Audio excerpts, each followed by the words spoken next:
აბის და აფხაზური სამზარეულო გრძელდება, როგორც იცით, ეს რესტორან ქვევრისა და აფხაზეთის საინფორმაციო ანალიტიკური ცენტრის ერთობლივი პროექტია და დღესაც ტრადიციულად შემოგთავაზებ ძალიან გემრიელ და საინტერესო აფხაზურ კერძს ჩვენ საინტერესო სტუმრებთან ერთად თია ქეცბაია და ნანა კვიტია. მოგესალმებით. ძალიან დიდი მადლობა რომ ხართ ჩვენთან ერთად. მოდით ჯერ პირველი გითხარით რა კერძს მოგვიმზადებ და მერე დავიწყოთ აუცილებლად პროექტზე. ვისაუბროთ და რა თქმა უნდა ეს პროექტი მიგვიყვანს იმ თემაზე, რა თემაზეც ყველაზე მეტად მაინტერესებს თქვენთან საუბარი. ჩვენ დღეს გადავწყვიტეთ მოგიმზადოთ კერძი, რომლითაც ჩვენ მივედით სამზარეულოს ზომებში. პირველი კერძია თქვენი, ხო? ჩვენი პირველი კერძი, რომელიც ამ პროექტში გავაკეთეთ და რომელმაც ჩვენ მოგვიტანა ოქროს პინი და გადაგვიყვანა პირდაპირ ათეულში. სალოცავების დროს კეთდებოდა ეს კერძი და ასევე კეთდებოდა ისეთ შემთხვევებში, როდესაც აი ბატონები რო ყავდათ ბავშვებს, დიდებს და ბატონებს აცილებდნენ ამ კერძით. ეს კერძი საგანგებოდ იხარშებოდა იმ ადამიანისთვის, ვისთვისაც ხდებოდა სალოცავის გაკეთება იმ დღეს და ევლებოდა თავს და მერე მთელი ოჯახი და რა თქმა უნდა თვითონ ეს ადამიანი მიირთმევდა ამ კერძს და ანუ ბედნიერად გაცილებისთვის კეთდებოდა ეს. ძალიან საინტერესო. ეხლა მე გიყურებთ რომ თქვენ უკვე დაიწყეთ მზადება და ინგრედიენტები რო ჩამოვთვალოთ, რა არის საჭირო კერძის მოსამზადებლად?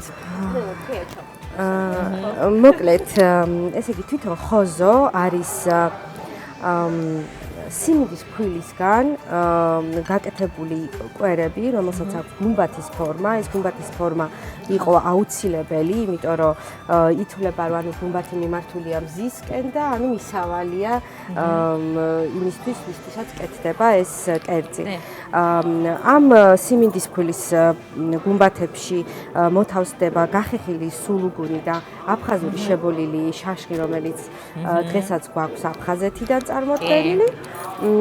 და ეს ბურთულე, ანუ ეს გუმბათები უნდა მოიხარშოს აუცილებლად რძეში. ყველაზე მეტად რომელი, ესე თქვათ, კუთხის სამზარეულო გიყვარს და რამდენად მნიშვნელოვანი იყო შენი პროექტი, ეს პროექტი შენთვის და რატო გინდოდა უშუალოდ ამ პროექტში მონაწილეობა და მით უმეტეს რომ თვალს რო გადევნებდით ხომ, ძირითადად სულ ცდილობდით რომ მოგემზადებინეთ აფხაზური კერძები. ხო, თავისთავად ბავშვობიდანაც ხარ მიჩვეული გაზრდილი რაღაც და თავისთავად სიყვარს ისკირებ კერძები. რეალურად გურმანი ვარ და ყველაფერს ვიყვარს და გადავარ. ის კერძები რაც აფხაზეთს მახსენებდა, ჩემთვის ძალიან მნიშვნელოვანი იყო და ეს ერთ-ერთი კერძი იყო, რომელიც თითქმის უცნობი იყო აღმოსავლეთისთვის და ამიტომ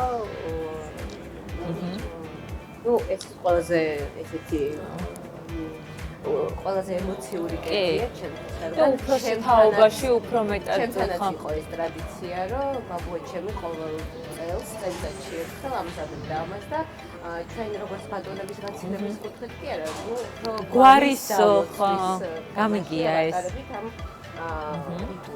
ასევე მომზადდება ფისადევნებელი სოუსი მიურით და ძმრით და ასევე მარინადი კიტრის, ანუ კიტრის მარინადი გადავწყვიტეთ ამ კერძთან ერთად, იმიტომ რომ ზოგადად ჩვენთან აფხაზეთში ძალიან მიღებულია მწნილეულობა, იმიტომ რომ წნილეულის სიმჟავე ანეიტრალებს მძიმე კერძებს და რამდენადაც ეს კერძი იხარშება რძეში, არის ყველიანი, არის ცხიმიანი შაშხით, თვითონ არის ძალიან ნოყიერი კერძი და ეს მარინადი აფრეშებს და უფრო ისე სასიამოვნო მისათმევს ხდის. ძალიან ლამაზი ფორმებია.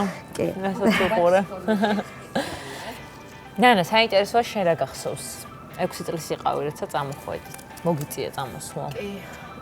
ყველაფერი მახსოვს აბსოლუტურად 6 წლის ბავშვს ბუნდონად უნდა ახსოვდეს, მაგრამ მე ძალიან კარგად მახსოვს ყველაფერი, ნამდვილად. რა ვიცი, ყველაზე ესეთი გულდასაწყვეტი რაც დავტოვე არის სამეზობლო და დავიშალეთ, მახსოვს რომ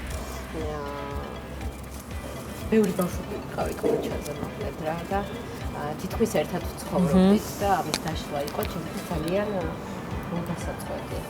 ეს არის მარინადი კიტრის, რომელიც გაახალისებს ჩვენს კერძს, ცოტა სიცივუგეს შესძენს და ანუ სასიამოვნოს გახდის, ანუ ცოტა ამის სიმძიმეს გაანეიტრალებს. გასაგებია. ესე იგი, ამისთვის ახლა ჩვენ გამოვიყენებთ ესეთ მინარევს კბილცხარე იქნება ჩვენი მარინადი. აქ არის დადუღებული ბროწეული, არის დადუღებული ალუბლის კვაწარახი და ასევე არის აფხაზური შებოლილი წიწაკის მურავა.